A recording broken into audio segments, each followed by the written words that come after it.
திக்கெல்லாம் புகழுகின்ற திருநெல்வேலி சீமை தாமிரபரணி கரை தாண்டி 10 அடி அளவிற்கு பாய்ந்து திருநெல்வேலி நகரத்தையே மூழ்கடித்து விட்டது. வீடு இழந்தவர்கள், உடைமை இழந்தவர்கள், கல்வி இழந்தவர்கள், கடை இழந்தவர்கள் என்று திருநெல்வேலி நகரத்தின் எல்லா திசைகளிலும் ஒரு ஓலம் கேட்பதை என்னுடைய காதுகள் இன்னும் கேட்டுக்கொண்டே இருக்கின்றன. எங்களுடைய நாஞ்சில் நாட்டில் நான் பிறந்த ஊரில் 22 நாட்களாக மழை பொழிந்து கொண்டே இருக்கிறது. இந்த நிலையில் ஒரு மகிழ்ச்சியோடு புத்தாண்டை வரவேற்க முடியவில்லை என்பதை நான் பதிவு செய்யத்தான் வேண்டும். இன்றைக்கு சோவியத் ரஷ்யா உக்ரைன் என்கிற நாட்டின் மீது அத்துமீறி ஒரு ஆக்கிரமிப்பை நிகழ்த்தி போரை நடத்தி 1.5 ஆண்டு காலம் ஆகிவிட்டது.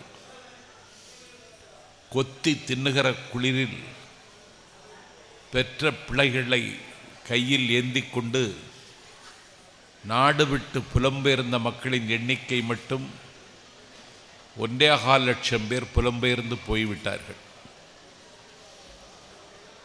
ஒரு சின்னஞ்சிறிய பூந்தோட்டம் பலஸ்தீனம். அந்த பலஸ்தீனத்தை இன்றைக்கு இஸ்ரேல் ஒரு போரை தொடுத்து 21,000 பேர் இறந்து போய்விட்டார்கள். ஆகவே பேரிடர், பெருவெள்ளம், மிகப்பெரிய யுத்தம் என்று உலகம் இன்றைக்கு நிம்மதியை காவு கொடுத்து கொண்டிருக்கிற காலத்தில் 2024 நம்முடைய வாசலுக்கு வருகிறது. 2023 போல் அல்லாமல் 2024 போர் இல்லாத ஆண்டாக, யுத்தம் இல்லாத ஆண்டாக, பேரிடர் வராத ஆண்டாக, பெருமழை பெய்யாத ஆண்டாக இந்த ஆண்டு வர வேண்டும் என்று காலமகளை நாஞ்சில் சம்பத் யாசிக்கிறேன். மழையினுடைய இயல்பு இதுதான். வான்புகள் வள்ளுவன் மண் செழிக்க மழை பொழிந்தது போல மனித மனம் செழிக்க பாடியவன் அன்றைக்கே சொன்னான், கெடுப்பதும் கெடுத்துரும் மழை. இன்னைக்கு என்னாச்சுன்னா, கத்தரி நட்டு வைத்தவர்கள், வாழைக்காய் தோட்டம் போட்டவர்கள், வெண்டைக்காய் நட்டவர்கள், கரும்பு நட்டவர்கள், நெல் நட்டவர்கள், கையில் இருந்த காசையெல்லாம் கொட்டி செலவழித்து கழுத்தில் மிஞ்சி கிடந்த கரிசிமணி மாலையும் விற்று விவசாயம் செய்கிற ஒரு உழவன் இன்றைக்கு உடைந்து நொறுங்கி போய் உட்கார்ந்திருக்கிறான். கெடுப்பதும் கெடுத்துரும் மழை. ஆனால் அதே மழைதான் ஒரு மனிதனை வாழவும் வைக்கும். கெடுப்பதும் கெட்டார்க்கு சார்பாய் மற்ற அங்கே எடுப்பதும் எல்லாம் மழை. ஆகவே இடுக்கண் துன்பம் அடிக்கு வந்தாலும் அதையெல்லாம் தாங்கிக் கொள்ளக்கூடிய மன வலிமையாவது இந்த 2024 உங்களுக்கும் எனக்கும் தர வேண்டும் என்பதுதான் என்னுடைய பிரார்த்தனை. இந்த ஃபேமிலி கிளப் நடத்துகிற இந்த மகத்தான பட்டிமன்றத்திற்கு வாழ்க்கையில் அதிக மகிழ்ச்சி திருமணத்திற்கு முன்பா திருமணத்திற்கு பின்பா என்ற ஒரு தலைப்பை தந்திருக்கிறார்கள். இப்பொழுது ஒரு பால் இனத்தை சார்ந்தவர்கள் கூட திருமணம் செய்ய வேண்டும் என்று முடிவெடுத்து விட்டார்கள். அந்த வழக்கே இன்றைக்கு நீதிமன்றத்தினுடைய வாசலில் இருக்கிறது. கழுத்தில் மாலையோடும் கண்களில் கனவுகளோடும் போய் பெர்னாட் ஷாவிடத்தில் கேட்டார்கள், நாங்கள் திருமணம் செய்து கொண்டும் எங்களை வாழ்த்துங்கள் என்று. பெர்னாட் ஷா சொன்னான், அட்ஜஸ்ட் அட்ஜஸ்ட் அட்ஜஸ்ட். கணவன் மனைவியையும் மனைவி கணவனையும் அட்ஜஸ்ட் செய்து குடும்பத்தேரை செலுத்துங்கள் என்றான். ஷேக்ஸ்பியரிடத்திலே போய் கேட்டார்கள், திருமணம் செய்து கொள்வது நல்லதா, திருமணம் செய்து கொள்ளாமல் இருப்பது நல்லதா என்று கேட்டார்கள். ஷேக்ஸ்பியர் சொன்னான், ரெண்டில் எதை மேற்கொண்டாலும் பின்னால் வருந்த வேண்டியது வரும் என்றான். திருமணம் செய்து கொண்டாலும் வருந்த வேண்டியது வரும், திருமணம் செய்து கொள்ளாவிட்டாலும் வருந்த வேண்டியது வரும். என்னுடைய நண்பன் ஒருவன், என்னுடைய வகுப்பு தோழன், அவன் திருமணம் செய்து கொள்ளவில்லை. இன்றைக்கு அவனுக்கு பக்கவாதம், அவன் பக்கவாதத்தில் படுத்திருக்கிறான். நான் காலையில் முதலில் பேசுவது அவனுக்குத்தான். எப்படி இருக்கிறாய், காலையில் யார் சாப்பாடு கொண்டு வந்தாங்க, செலவழிப்பதற்கு கையில் காசு இருக்கிறதா, இனி என்னைக்கு மருத்துவமனைக்கு போகணும், அழைத்து செல்வதற்கு யாராவது வருவார்களா, இல்லாவிட்டால் என் வீட்டில் நிற்கிற காரை உனக்கு அனுப்பி தரவா, உன்னை கொண்டு சேர்ப்பதற்கு யாராவது உதவியாக இருக்கிறார்களா என்று காலையில் எழுந்தவுடனே நான் முதல்ல என் நண்பனிடத்தில் நான் கேட்கிறேன். அவன் திருமணம் வேண்டான்னு துணிஞ்சு முடிவெடுத்துட்டான். இத்தனைக்கு ஒரு மத்திய அரசு நிறுவனத்தில் வேலை பார்த்தவன், செலவழிப்பதற்கு கையில் அவனுக்கு செல்வம் இருக்கிறது. ஆனால் இன்றைக்கு அவனை தூக்கி சுமக்குவதற்கு சொந்தத்தில் யாரும் இன்னைக்கு துணை இல்லை. இன்னைக்கு நீ திருமணம் செய்து கொள்ள என்னை நீ வற்புறுத்தினாய், அன்றைக்கு நான் கேட்டிருந்தால் இந்த இக்கட்டில் நான் மாட்டியிருக்க மாட்டேன், இன்றைக்கு ஒரு வெந்நீர் வைத்து கூட குடிக்க என்னுடைய கை இயங்கவில்லை என்று அவன் அலைபேசியில் பேசுகிற பொழுதே அழுது விடுகிறான். அவன் அழுகிற பொழுது நானே என்னை மறந்து அழுது விடுகிறேன். கல்லூரியில் என்னோடு கைகோர்த்து, என்னோடு களியாட்டம் போட்டு, என்னோடு கடற்கரையில் உலாவி, என்னோடு காற்று வாங்கி, என்னோடு நூலகத்தில் உட்கார்ந்து படித்து என்னை வீடு வரைக்கும் கொண்டு சேர்த்த என்னுடைய நண்பன் பக்கவாதத்தால் முடங்கி போனான். அவன் இன்றைக்கு படுத்தே கிடக்கிறான் என்ற செய்தி வந்த பொழுது இன்றைக்கும் அந்த துயரத்திலிருந்து என்னாலே மீண்டு வர முடியவில்லை. திருமணம் செய்து கொள்ள வேண்டுமா? திருமணம் செய்தவர்கள் நிலைமை என்ன? பல பேர் திண்ணையில் தான் படுத்திருக்கிறார்கள். கொடுமை என்னவென்றால் திண்ணையே இல்லாமல் எல்லா வீடுகளும் அமைந்து விட்டன. ஆகவே திருமணம் செய்து கொள்ளலாமா என்று கேட்டால் அங்கேயும் ஒரு சிக்கல் இருக்கிறது. ஆனால் வாழ்க்கை என்பது எப்பொழுது பூர்த்தி ஆகிறது என்றால், திருமணம் செய்து கொள்ளும் பொழுதுதான் ஒருவனுடைய வாழ்க்கை பூர்த்தி ஆகிறது. இல்வாழ்வான் என்பான் இயல்பினான் மூவர்க்கும் நல்லாற்றின் நின்ற துணை. இல்வாழ்வான் என்பான் இயல்பினான் மூவர்க்கும்னா யாரு? மூவர்க்கும்னா ஒன்று பெற்ற தாய்க்கும் தந்தைக்கும், இனி ஒன்று கட்டிய மனைவிக்கு, மூன்றாவது பெற்ற குழந்தைகளுக்கு. இவன்தான் துணையாக இருக்க வேண்டும். இல்வாழ்வான் என்பான் இயல்பினான் மூவர்க்கும் நல்லாற்றின் நின்ற துணை என்று வான்புகழ் வள்ளுவம் பேசுகிறது. இன்னைக்கு ஆகவே இல்வாழ்க்கை தேர்ந்தெடுக்க வேண்டும். துறவிகள் பிரம்மச்சரியம் இருக்கிறார்கள், அப்படி பிரம்மச்சரியம் எல்லாம் இருக்க முடியாது. ஒரு பிசிக்கலா ஒருவன் யாரோடாவது உறவு வைத்துக் கொள்ள வேண்டும்.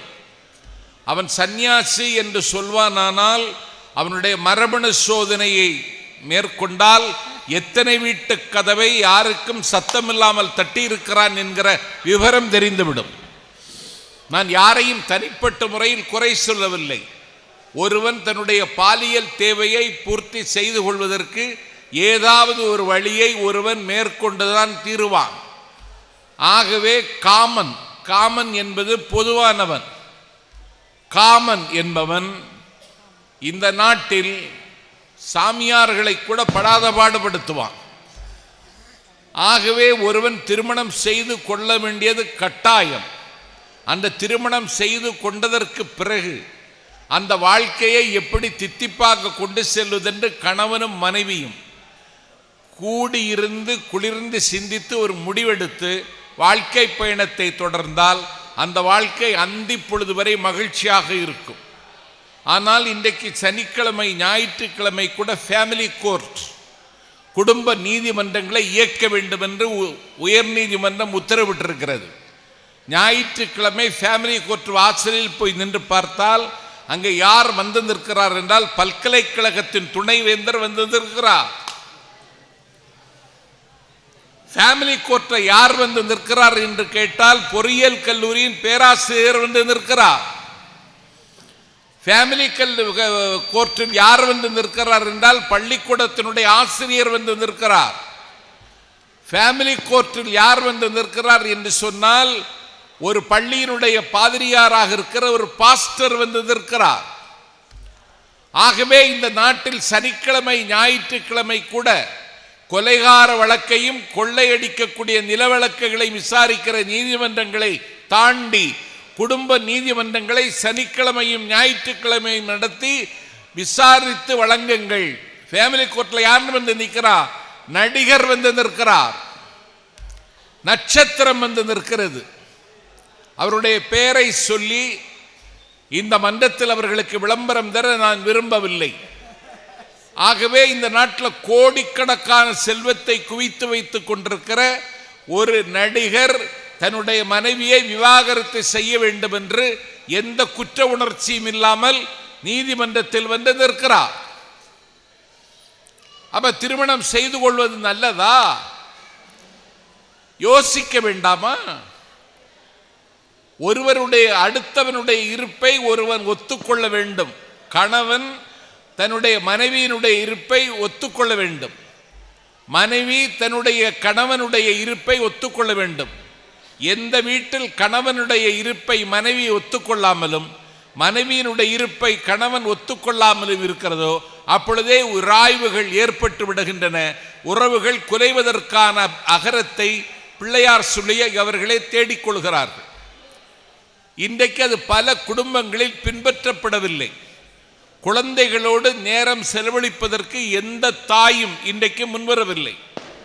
காலை பத்திரிகை செய்தியை படித்தால் நெஞ்சிலே நிலநடுக்கம் ஏற்படுகிறது. யாரோ ஒருவனோடு கள்ளவுறவு வைத்திருப்பவனோடு தொடர்ந்து கலவி செய்வதற்கு பெற்ற பிள்ளை இடையூறாக இருக்கிறான் என்று பெற்ற பிள்ளையை வெட்டி கொன்று இந்த நாட்டில் ஃப்ரிட்ஜில் வைத்த ஒரு தாயை இந்த நாடு பார்த்தது. ஒரு ஒப்பந்தக்காரனோடு வைத்திருக்கக்கூடிய உறவை புதுப்பித்துக் கொள்வதற்கு அந்த ஒப்பந்தக்காரனிடத்தில் தான் பெற்ற மகளையே இன்றைக்கு விட்டு கொடுத்த ஒரு தாயையும் இந்த நாடு பார்த்தது. அறவோர் கழித்தலும் அந்தனர் ஓம்பலும் துறவோர்க்கு எதிர்தலும் தொல்லோர் சிறப்பின் விருந்ததற் கோடலும் இழந்த எண்ணெய் என்று அறம்பேசிய கண்ணகி வாழ்ந்த திருநாட்டில் என்னுடைய காதலன் கோவலன் கொலை செய்யப்பட்டான் என்ற ஈர செய்தி கேட்டதற்கு பிறகு அவள் நினைத்திருந்தால் இன்னொருவனை திருமணம் செய்து கொண்டால் அவளை யாரும் இந்த உலகம் குற்றம் சொல்லாது, குறை சொல்லாது. அவள் பரத்தையர் குடும்பத்தில் இருந்து வந்தவள். ஆனால் காவலன் கொலை செய்யப்பட்டான் என்று செய்தி கேட்டதற்கு பிறகு அவனுக்கு கொடுத்துவிட்டு போன குழந்தையை பெற்றெடுத்து அதற்கு மணிமேகலை என்று பெயர் சூட்டி தாயும் மகளும் துறவு கோலம் தரித்து மரணத்தை சந்திக்கிற கடைசி வரையிலும் ஒரு அற வாழ்க்கையை மாதவி வாழ்ந்தாள். மணிமேகலை அமுதசுரபி என்று சொல்லக்கூடிய அட்சய பாத்திரத்தை கையில் எடுத்துக்கொண்டு பசித்தவர்களுக்கெல்லாம் பால் சோறு போட்டாள். இந்த நாட்டில் எல்லாம் வல்ல எம்பெருமான் கைலாசத்தில் வீற்றிருக்கிறான் சிவபெருமான். அவனை சந்திப்பதற்கு போகிறாள். யார்? காரைக்கால் அம்மை. காரைக்கால் அம்மை போகிற பொழுது எம்பெருமான் இருக்கிற இடத்திற்கு காலால் நடந்து போகலாமா என்று கேட்டு அவள் கைலாசத்தில் தலையால் நடந்து சென்றாள். தலையால் நடந்து சென்ற கைலாசத்திற்கு இந்த நாட்டில் அப்பர் பெருமான் கைலாசத்திற்கு போய்விட்டு காரைக்காலம்மை தலையால் நடந்து சேவித்த இடத்தில் நான் போய் எப்படி காலால் நடந்து போக முடியும் என்று கைலாசத்திற்கே போக முடியாமல் வெளியிலே நின்று தரிசித்து விட்டு வந்து அப்பர் திரும்ப வந்தார் என்ற செய்தியை நான் படித்திருக்கிறேன். ஆகவே ஒரு காரைக்காலம்மை, ஒரு கண்ணகி, ஒரு மாதவி, ஒரு மணிமேகலை வாழ்ந்து சிறந்த இந்த மண்ணில், இந்த நாட்டில் பொறுப்பற்ற ஒரு கூட்டம் இன்றைக்கு உருவாகிவிட்டது குடும்பத்தில். இதை திருமணம் செய்து கொள்வதன் மூலம் இதற்கு ஒரு தீர்வு கண்டுவிட முடியுமா? திருமணம் செய்து கொள்ளாமல் இருப்பதன் மூலம் இதற்கு தீர்வு கண்டுவிட முடியுமா என்பதுதான் இன்றைக்கு வைக்கப்பட்டிருக்கிற கேள்வி. நான் திருமணம் செய்து கொண்டவன். திருமணத்திற்கு முன்னால் வாழ்ந்த வாழ்க்கை வேறு, திருமணத்திற்கு பின்னால் வாழ்கிற வாழ்க்கை வேறு. திருமணத்திற்கு முன்னால் நீ பல திருவிளையாடல்களில் ஈடுபட்டிருக்கலாம், நீ பல தில்லு முள்ளுகள் செய்திருக்கலாம், அடுத்தவன் வீட்டு கதவை நீ தட்டி இருக்கலாம். திருமணத்திற்கு முன்னால் கேளிக்கை விடுதிகளில் யாரையாவது அழைத்து கொண்டு சென்று நீ உறவில் ஈடுபட்டு உல்லாசத்தின் உச்சியில் மிதந்திருக்கலாம். உன்னை நம்பி ஒருத்தி வீட்டுக்கு வந்ததற்கு பிறகு கட்டிய மனைவிக்கு எந்த காலத்திலும் துரோகம் இழைக்கக்கூடாதுங்கிற ஒரு பொறுப்புணர்ச்சி ஒரு ஆண்மகனுக்கு வரவில்லை என்றால் அவனைப் போல அயோக்கியன் வேறு எவனும் இருக்க முடியாது.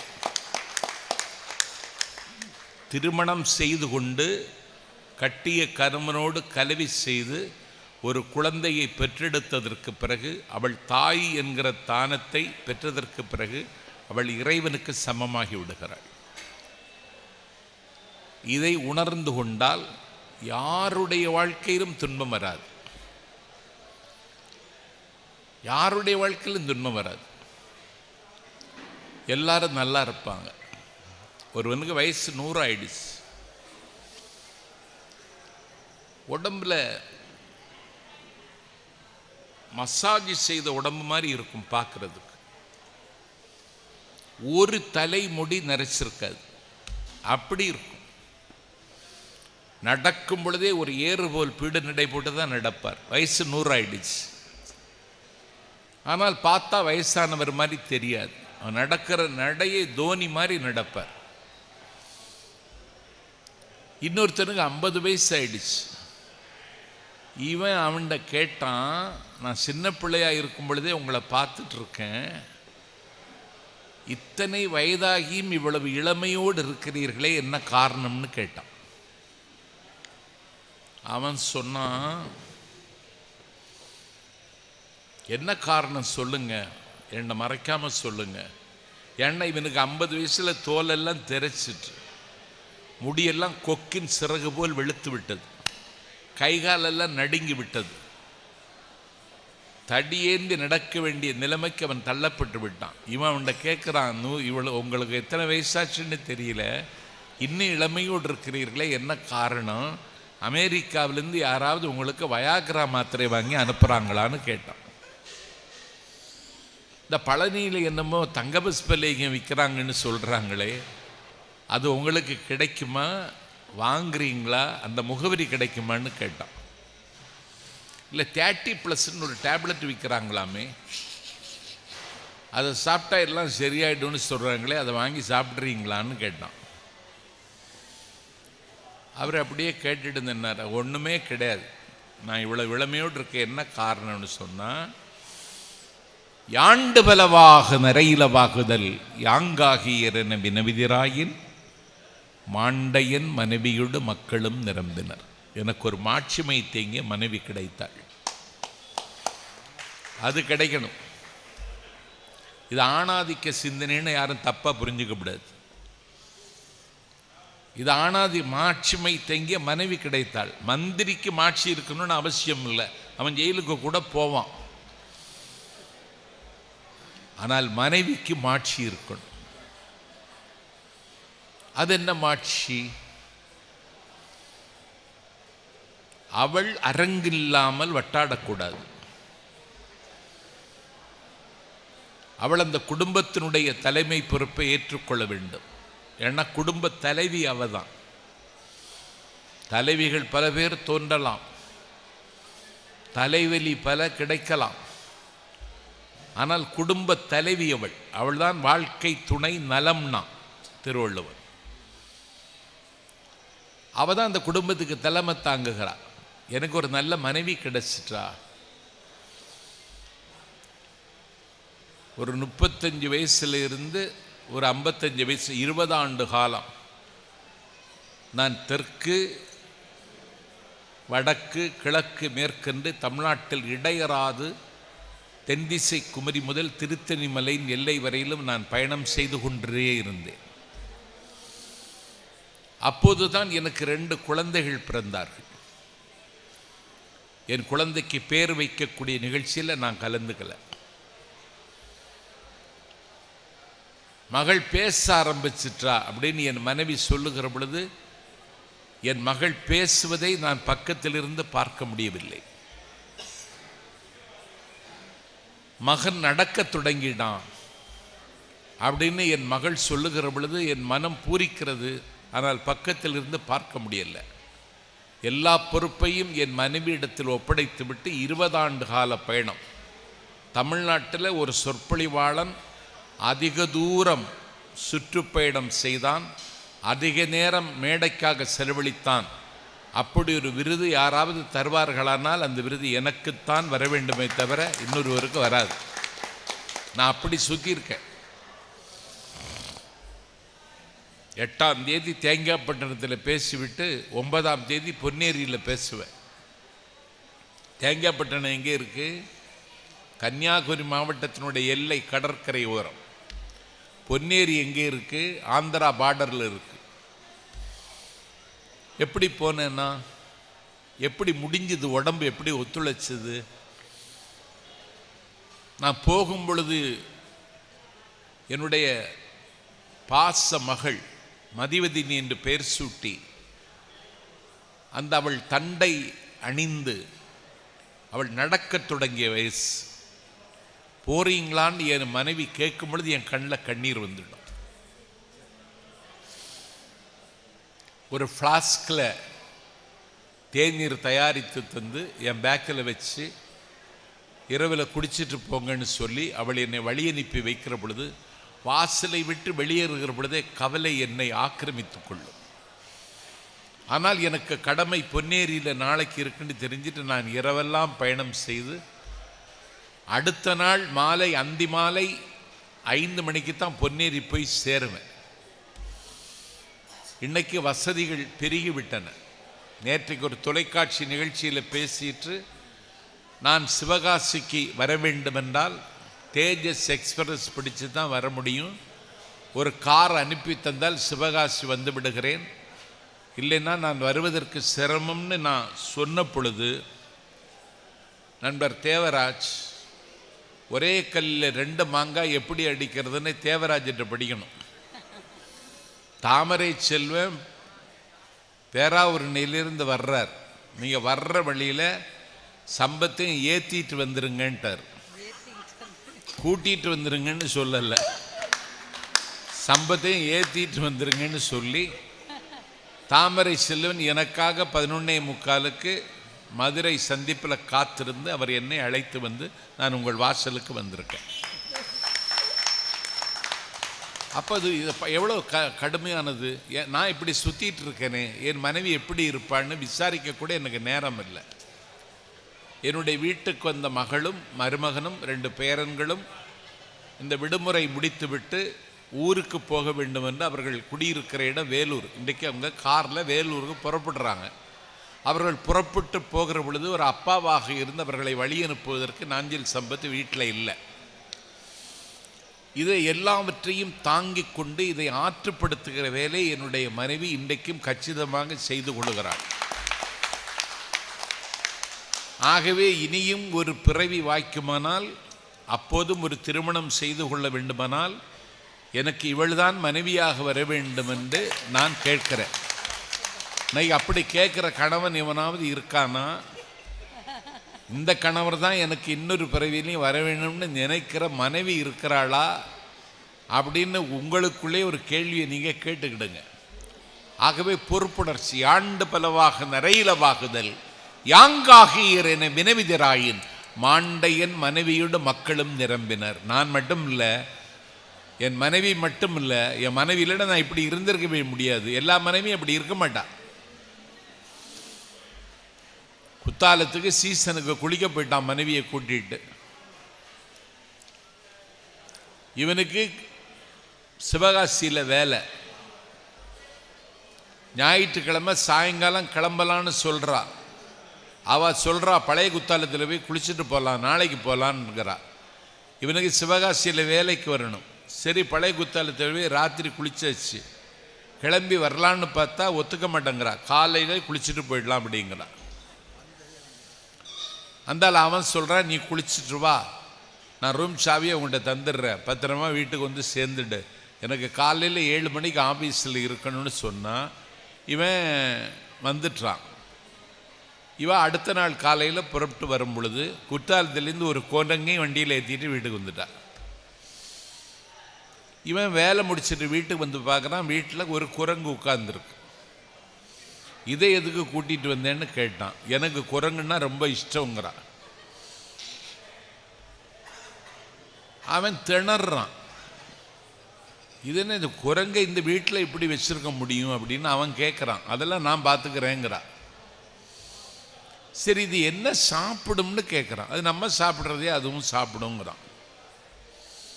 சரி, இது எங்கே டாய்லெட்டுக்கு போகும்னு கேட்குறான். நம்ம டாய்லெட்லேயே அது போய்க்கிடும் அப்படிங்கிறான். சரி, இது எங்கே தூங்கும்னு கேட்குறான். அது நம்ம பெட்லேயே தூங்கிக்கிடுங்கிறான். இதை நான் எப்படி தாங்கிறதுன்னு அவன் கேட்குறான். ஏன் 18 வருஷமாக நான் தாங்கலையா, அதுவும் தாங்குங்கிறான். இப்படி இருந்தா மாண்டையன் மனைவியா? மக்களும் நிரம்பினர். நான் கொஞ்சம் படிச்சுட்டேன் அப்படின்னு நான் இதுவரைக்கும் நினைச்சதில்லை. நான் படித்ததுக்கு கணக்கும் இல்லை. ஆனால் என் பெற்ற பிள்ளைகள் என்னை விட படிக்கணும்னு நான் நினைக்கிறேன். இன்னைக்கு என் மகன் மாஸ்டர் ஆஃப் மெடிசின், டாக்டர் ஆயிட்டான். மகனும் டாக்டர் ஆயிட்டான், மகளும் டாக்டர் ஆயிட்டான், மருமகளும் டாக்டர். இனி நான் நோயாளியாக வேண்டியதுதான் பாக்கி. அவன் பெற்ற பிள்ளை, தகப்பன் 10 அடி பாய்ந்தால் பெற்ற பிள்ளை 20 அடி பாயும். அவனுக்கு அந்த கல்வியிலே அவனை திசை திருப்பி விட்டுட்டீங்கன்னா அவன் இந்த ஆண்ட்ராய்டு ஃபோன்னு ஒரு சனியன் இப்போ கண்டுபிடிச்சிருக்கான், எல்லார் கையிலும் இருக்கு. அது என்ன, நான் அதை ஆண்ட்ராய்டு 4ன்னு சொல்லுதில்லை, அது ஒரு வினை சுமை. அதை எல்லாரும் கையில் வச்சுட்டு இருக்கான். இதிலேயே நீ பொழுத போக்கிட்டேன்னு சொன்னா நீ பழுதாகி போவாய். உன்னுடைய கண்கள் பழுதாகும், உன்னுடைய கருத்தில் குருடு வந்துடும். ஒரு டாக்டர், ஒரு என்ஜினியர், ஒரு பெரிய ஸ்காலர் என்கிற எல்லை நோக்கி உங்கள் மகனை மகளை வழிப்படுத்துவதற்கு நீங்கள் முயற்சிக்கவில்லை என்றால் உங்கள் குடும்பம் ஒரு கட்டத்தில் முடங்கி போகும். என் மகன் எம்டி ஆயிட்டான், யான் கண்டனையர் என் இளையரும். அது மட்டுமா, வேந்தனும் அல்லவை செய்யாது காக்கும். என் மண்ணை ஆளுகிற மன்னவன் எனக்கு தீங்கு செய்ய மாட்டான். 400 ரூபாய்க்கு மேல சிலிண்டருக்கு காசு கேட்க மாட்டாங்க. வீட்டு வரி கட்டலைன்னு நிர்பந்திக்க மாட்டாங்க. அரசு வரி போடலாமா? போடலாம். வரி போடாமல் ஒரு சர்க்கார் இயங்க முடியாது. முழுவயிறு காணாதார் முதுகரும் முறிய பாடுபடுவோர் வாழ்வின் சுவை காணார் வலியோரின் பகடைக்காய்கள் ஓடப்பர். இவரெல்லாம் தருகின்ற வரிப்பணம் தான் கோட்டையாய், கொடிமரமாய், பாதைகளாய், பகட்டுகளாய், அமல் நடத்தும் அதிகாரிகளாய், அறிவுபரமையும் கூடங்களாய் விளங்குகின்றன என்றார் அண்ணா. நீங்களும் நானும் தருகிற வரிப்பணம் தான் ஒரு அரசாங்கத்தை இயக்குகிறது. அதுக்காக அது சுமையாகிவிடக்கூடாது. வீட்டு முற்றத்தில் நான் காலையில் கண் திறந்து பார்க்கிற பொழுது ஒரு ரோஜா மலர்ந்திருக்கிறது. ரோஜாவை பார்க்கிற பொழுது ஒரு பரவசம் வந்து பற்றி கொள்ளுகிறது. ஒரு காதல் என் தோளில் ஏறி உட்கார்ந்து கொள்ளுகிறது. ரோஜாவுக்கு அந்த ஈர்ப்பு இருக்கிறது. ஆனால் மலர்ந்து சிரிக்கிற ரோஜாவை நான் பார்ப்பதற்கு முன்னாலேயே அந்த ரோஜாவின் மீது ஒரு வண்டு ஏறி உட்கார்ந்து அந்த ரோஜாவில் இருக்கிற தேனை உறிஞ்சிவிட்டு வண்டு விடைபெற்று போய்விட்டது. அந்த வண்டு அந்த மலரில் ஏறி உட்கார்ந்ததற்கான அடையாளமோ தடயமோ அந்த ரோஜாவில் எங்கேயும் பார்க்க முடியாது. ஒரு மலரை காயப்படுத்தாமல் ஒரு வண்டு ஒரு மலரில் இருக்கிற தேனை உறிஞ்சுவதைப் போல நாட்டு மக்களை காயப்படுத்தாமல் வசூலிக்குமான் ஒரு அரசு வரி வசூலிக்குமானால் அதற்கு பேர் அரசு. வேந்தனும் அல்லவை செய்யான். வேற என்ன உன் இளமைக்கு காரணம்னு கேட்டல. அவன் சொன்னான், சான்றோர் பலர் யான் வாழும் ஊரே. எங்கள் ஊரில் சான்றோர்கள் இருக்காங்க. இப்போ சான்றோர்கள் எல்லாம் இப்போ முன்ஜாமீன் கேட்குறான். இன்னி 5 வருஷம் போனால்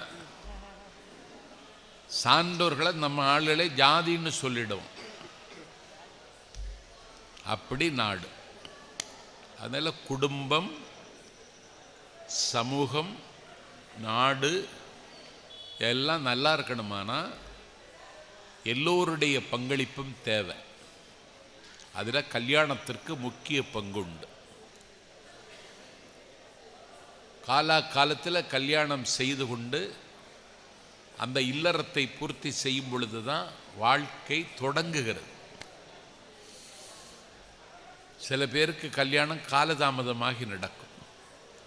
இப்பொழுது நம்ம எல்லாம் கண்ணீரில் தத்தளிக்க விட்டு சென்ற கருப்பு நிலா விஜயகாந்த் 38 வயதில் திருமணம் செய்து கொண்டார்.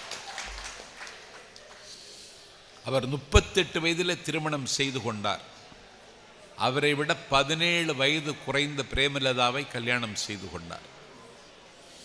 இன்னைக்கு என்ன நிலைமை? அவர் விடைபெற்று போய்விட்டார்.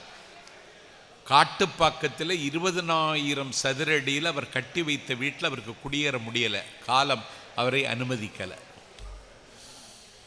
அவருடைய மூத்த மகன் விஜய பிரபாகர்,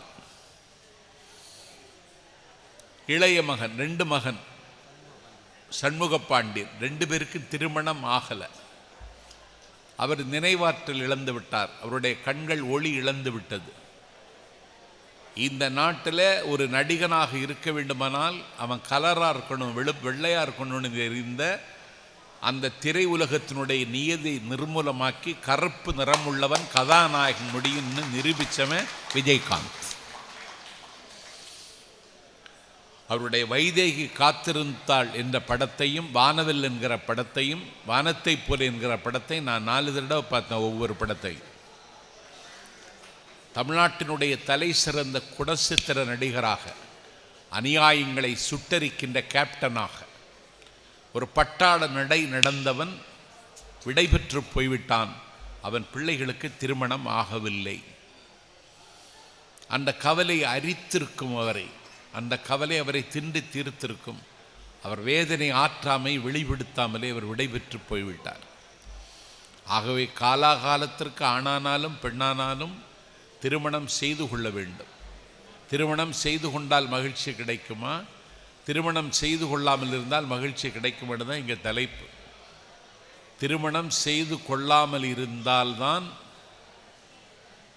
மகிழ்ச்சி அப்படின்னு பேசுறதற்கு மதுரையிலிருந்து என்னை உங்கள் வாசலுக்கு வரவழைத்து வந்த ஒரு ஈடற்ற பொழிவாளர், ஒரு பொறுப்புள்ள ஆசிரியர், ஒரு 25 ஆண்டு காலம் தமிழ்நாட்டினுடைய பட்டிமன்ற மேடைகளில் தொடர்ந்து ஒலித்து கொண்டிருப்பவர், என்னைப் போல நடுவராகவும் இருந்து சோழவள நாட்டில் பட்டிமன்றங்களை நடத்தி வருகிறவர் கோவி தாமரை செல்வன் அவர்கள் திருமணத்திற்கு முன்புதான் மகிழ்ச்சியாக இருக்கலாம் அப்படின்னு சொல்லிட்டு பேசுறதுக்கு வந்திருக்கிறார். அவருடைய அணிக்கு அணி சேர்ப்பதற்கு திருமணத்திற்கு முன்புதான் மகிழ்ச்சியாக இருக்க முடியும் என்று பேசுவதற்கு நலம் செய்யும் நாஞ்சில் நாட்டிலிருந்து முல்லை, குறிஞ்சி, மருதம், நெய்தல் விளைந்து கிடக்கின்ற மண்ணில் இருந்து சீதாராமன் வந்திருக்கிறார். ஏற்கனவே ஒரு புதியுகம் தொலைக்காட்சி பட்டிமன்றத்தில் நண்பர் தாமரை செல்வன் கடலூரில் என்னுடைய நான் நடுவராக இருந்து அவர் கலந்து கொண்டார். சீதாராமன் மதுரையில் கலந்து கொண்டார். சீதாராமன் சிறந்த சொற்பொழிவாளர். அவர் பிறந்த ஊர் குமரி அண்ணன் பிறந்த ஊர். அந்த மண்ணின் வாசமாக எனக்கு தெரியாது. அற்புதமாக பேசுவார், சிரிக்க சிரிக்க பேசுவார். அவர் சிரிக்க சிரிக்க பேசுகிற பொழுது நம்முடைய சிந்தனை கதவுகள் ஒரு புதிய சாளரங்களை திறந்து கொள்ளுகின்றன. அவர் அந்த அணிக்கு பேசுகிறார்.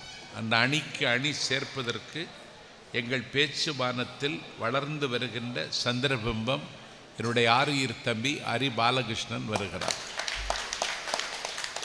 அவர் தொலைக்காட்சியிலெல்லாம் பேசுகிறார். இப்போ பட்டிமன்றத்துக்கு கூப்பிடுறதே ஒன்று தொலைக்காட்சியில் கூப்பிடுறானான்னு பார்த்து தான் பட்டிமன்றத்துக்கே கூப்பிடுறான். இப்போ இவன் பட்டிமன்றமெல்லாம் பாட்டு மன்றங்கள் ஆகிவிட்டது. என்னே ஒருத்தன் கேட்டான், உனக்கு பாட தெரியுமான்னு கேட்டான். அப்போ நீங்கள் வேண்டான்ட்டான். இப்போ கேட்குறான், உங்களுக்கு ஆட தெரியுமான்னு கேட்குறான். பாடி ஆடி பட்டிமன்றத்தை நடத்த வேண்டிய அளவுக்கு பட்டிமன்றம் இந்த நாட்டில் குட்டிச்சுவராக்கி விட்டது. ஆனால் வளர்ந்து வருகிற சொற்பொழிவாளன் தம்பி ஹரி பாலகிருஷ்ணன் நல்ல கருத்துள்ள செய்திகளை ஆழமான மொழியில் அழகு தமிழ் நடையில் பேச ஆரம்பித்தால் எதிர்கால தமிழகம் உன்னை இருகை நீட்டி வரவேற்கும். அதற்கு நீ அணியமாக்கி கொள்ள வேண்டும். இந்த அணியில் கல்பனா தர்மேந்திரா அவர்கள் திருமணத்திற்கு பின்பு என்று சொல்லி உரையாற்றுவதற்கு வந்திருக்கிறார். அவரை பார்க்கிற பொழுதே ரொம்ப மகிழ்ச்சியாக கலகலப்பாக இருக்கார். அப்போ திருமணத்திற்கு பின்பு அவருடைய வாழ்க்கை நன்றாக போய்க் கொண்டிருக்கிறது என்பதை, அவர் உடுத்தி கொண்டிருக்கிற சேலை, அவர் அணிந்து கொண்டிருக்கிற நகை, அவருடைய பளிச்சென்ற முகம் எல்லாமே நமக்கு உணர்த்தி விடுகிறது. திருமணத்திற்கு பின்புதான் என்று அவர்களுக்கு அணி சேர்ப்பதற்கு தங்கை யோகதர்ஷினி அவர்கள் வந்திருக்கிறார். யோகதர்ஷினி தேவராஜ் அறிமுகம் செய்ததைப் போல காலையில் ஒரு பட்டிமன்றம், மாலையில் ஒரு பட்டிமன்றம், உச்சி வேளையிலையும் ஏதாவது ஏற்பாடு செய்தால் வருவதுக்கு தயாராக இருப்பாங்க. அப்படி இடையராதும் தடையராதும் முழங்கி கொண்டிருக்கிற என் தங்கை யோகதர்ஷினி அந்த பக்கம் வந்திருக்காங்க. திருமணத்திற்கு பின்புதான் என்று பேசுவதற்கு பேராசிரியை முத்துலட்சுமி அவர்கள் திருப்பனந்தாளிலிருந்து வந்திருக்கிறார்கள். சைவத்திற்கும் சந்தன தமிழுக்கும் இந்த நாட்டில் 100 ஆண்டு காலம் தொண்டு செய்த மடம் திருப்பனந்தாள் மடம். சைவ ஆதீனங்களினுடைய மரபுகளை பாதுகாக்கின்ற ஒரு பெரும் பொறுப்பை மேற்கொண்டு இன்றைக்கும் தொண்டாற்றி வருகிற திருப்பனந்தாள் மடம் நடத்துகிற கல்லூரியில் அவங்க தமிழ் பேராசிரியர். நானெல்லாம் அந்த கல்லூரியில் படிக்கணும்னு சின்ன வயசில் ஆசைப்பட்டேன். குறைந்தபட்சம் அண்ணாமலை பல்கலைக்கழகத்திலேயாவது போய் படிக்கணும்னு நான் சின்ன வயசில் கனவு கண்டேன். நாகர்கோவிலில் இருந்து எங்கள் அப்பா சொன்னார், அதெல்லாம் ரொம்ப தூரம், இங்கேயே படின்னார். இன்றைக்கி அந்த கல்லூரியிலேருந்து பேசுகிறது அவங்க 3 பேர் வந்திருக்காங்க, இந்த பக்கம் 3 பேர் வந்திருக்காங்க. எதிர்பார்த்த அளவிற்கு கூட்டம் இல்லை என்பது இந்த பட்டிமன்றத்தில் ஒரு குறைதான். ஆனாலும் வந்திருக்கிற கூட்டம் கடைசி வரைக்கும் உட்கார்ந்து இதை கேட்கணும். சில பேர் இடையில எழுந்து போயிடக்கூடாது. தங்கத்தம்பிகளே தங்கத்தம்பிகளேன்னு அண்ணா கூப்பிடுவார். அதென்ன தங்கத்தம்பிகளே? தங்கம் இருக்கே, கட்டி தங்கம் வெட்டி எடுத்துன்னு கண்ணதாசன் பாடுவான். மண்ணை தோண்டினோடனே கட்டி தங்கமாக வெட்டியெல்லாம் எடுக்க முடியாது. டன் கணக்கில் மண்ணை அள்ளி கொண்டு வருவாங்க. அது ஒரு மிஷினில் போட்டு சலிப்பாங்க. சலிக்கும் பொழுது கட்டியாக இருக்கிற உவர்மண் முதல்ல வெளியேறும், மீண்டும் சலிப்பாங்க. அதற்கு பிறகு செம்மண் வெளியேறும். அதற்கு பிறகு என்ன ஆகும்னு சொன்னால் களிமண் வெளியேறும். அதற்கு பிறகு மணல் வெளியேறும். அதற்கு பிறகு இரும்பு வெளியேறும், துத்தநாகம் வெளியேறும், தாமிரம் வெளியேறும். 1 டன் மணலை செலித்தால் கடைசியில் 1 கிராம் தங்கம்தான் தங்கும். அதனால தான் அதுக்கு தங்கம்னு பேர். தங்கிறதுனால தான் தங்கம். நீங்கள் கடைசி வரைக்கும் தங்கணும், ஏன்னா நீங்கள் தங்கங்கள்.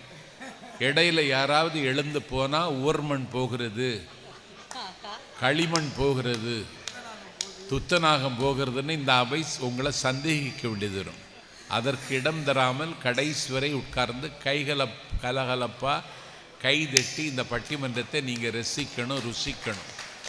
ரசனைன்னு சொல்லி ஒரு இதழ் இருந்தது தமிழ்நாட்டில்.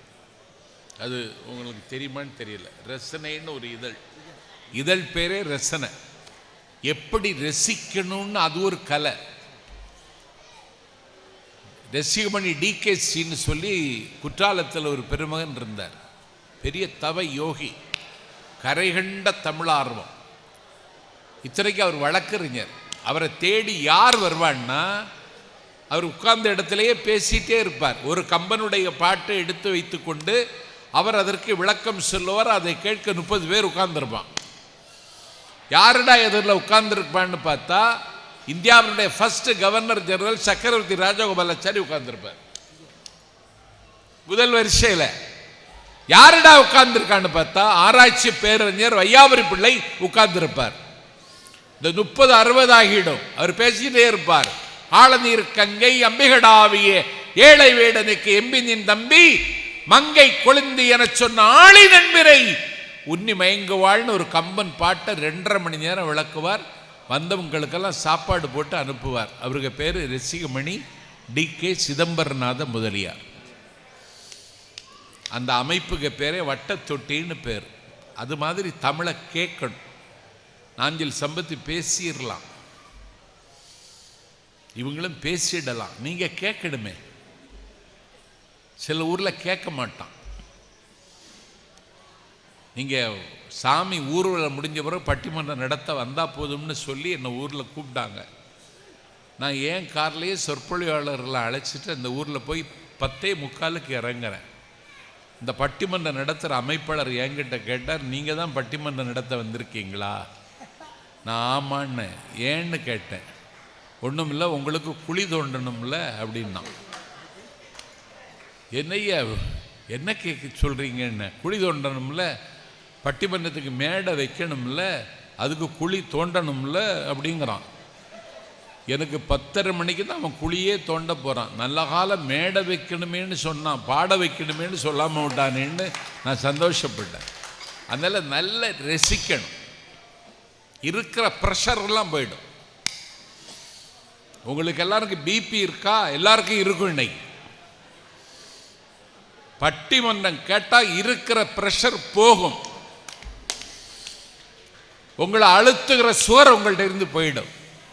ஒளிப்பு சுளுக்கு ஒருதலை நோய், வாதம் சைத்தியம் வலிப்பு பித்தம், சூலை சயம் குன்மம் சொக்கு சிறங்கி, குடல் விப்பிரதி பக்கப்பிளவை படுதல் வாழை, பைத்தாள் சிலந்தி பற்குத்திறனை பருவரையாப்பு. எந்த நோய் இருந்தாலும் விலகிடும். தமிழுக்கு மட்டும்தான் அந்த தகுதி உண்டு. நோயை அகற்றுகிற வல்லமை என் தமிழுக்குண்டு. அதனால தான் முத்தமிழையும் வைதாரையும் வாழ வைப்பான் முருகன் என்று இந்த நாட்டில் ஒரு சொலவிட உண்டு. கடவுளுக்கே இந்த நாட்டில் வைத்தியநாதன்னு பேர் வச்ச ஊர் இந்த ஊர். வைத்தீஸ்வரன் இருக்கான், புள்ளிருக்கும் மேலூர். அந்த சாமிக்கு பேரே வைத்தீஸ்வர். அங்கே இருக்கிற முருகனுக்கு பேர் முத்துக்குமார சுவாமி. தமிழ்நாட்டில் இருக்கிற முருகன்லேயே அழகான முருகன் முத்துக்குமார சுவாமி தான். அந்த முத்துக்குமார சுவாமி மீது ஒரு பிள்ளைத்தமிழ் பாடியிருக்கிறார் குமரகுருபரர். அதெல்லாம் நீங்கள் ஒரு நாள் ஒரு பொழுதாவது படிக்கணும். அதனால் நாஞ்சில் சம்பத்து பேசிடலாம். நீங்கள் கேட்க தயாராக இருக்கணும்ல, கேட்கவும் தயாராகி கொள்ளுங்கள். அலைபேசியில் நேரத்தையும் கண்களையும் செலவழிப்பதை விட்டுவிட்டு பேச்சு எழுத்து என்று உங்கள் வாழ்க்கை தடத்தை மாற்றுவதற்கு இந்த ஃபேமிலி கிளப் பட்டிமன்றம் ஒரு வாசல் திறந்து வைப்பதாக கருதி உங்களை வரவேற்று இந்த பட்டிமன்றத்திற்கு கடைசி விருந்தை காத்திருந்து கேட்க வேண்டும் என்று கேட்டு, இப்பொழுது ஆருயிர் நண்பர், என்னை பொறுத்தவரையில் ஆபத் சகாயன், ஆருயிர் நண்பர் கோவி தாமரை செல்வன் அவர்கள். நான் ரொம்ப யதார்த்தமான ஆளுங்க. எலிமெண்டரி ஸ்கூலு, நம்ம கல்லூரி பேராசிரியர் அதெல்லாம் படிக்கல. நம்ம படித்தது எலிமெண்டரி ஸ்கூலு, வேலை பார்க்கறது எலிமெண்டரி ஸ்கூலில். நான் இங்கே இருக்கிற பெண்களை பார்த்து சொல்கிறேன், மாமியாரவன் ஏன் அம்மா மாதிரி நினைக்கிறேன்னு, மாமியார அம்மா மாதிரி நினைக்கிற ஒரு 5 பேர் வாங்க. இனிமேல் நான் பட்டிமன்றமே பேசலை. எழுந்துறீங்க.